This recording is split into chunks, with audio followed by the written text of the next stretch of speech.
அஸ்ஸலாமு அலைக்கும் வரஹ்மத்துல்லாஹி வபரகாத்துஹு. கண்ணியத்துக்குரியவர்களே, இந்த போஸ்டரை பாருங்கள். 1000 லைலத்துல் கதர் இரவை விட சிறப்பான நாள் எதுன்னு சொல்கிறாங்கன்னா மீலாத நபியை சொல்கிறாங்க. அல்லாஹ்வுடைய தூதர் பிறந்த தினத்தை.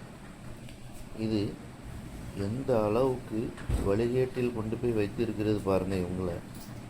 ஏன்னா சிந்திக்கக்கூடிய ஆற்றலை இவர்கள் பொது விஷயத்தில், அதாவது வியாபாரம், உலகளாவிய விஷயத்தில் தான் தன்னுடைய சிந்திக்கக்கூடிய ஆற்றலை பயன்படுத்தக்கூடியவர்களாக இருக்கிறார்கள். ஆன்மீகம் என்று வந்துவிட்டால் இமாம் எதையெல்லாம் சொல்கிறார்களோ அதை அப்படியே ஏற்றுக்கொள்வது.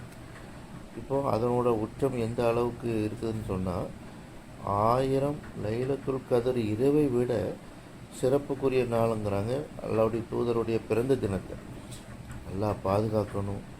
ஒரு மாற்று மத சகோதரர் கூட மீலாது நபி இஸ்லாத்தில் கிடையாது என்று கூறுகிறார்.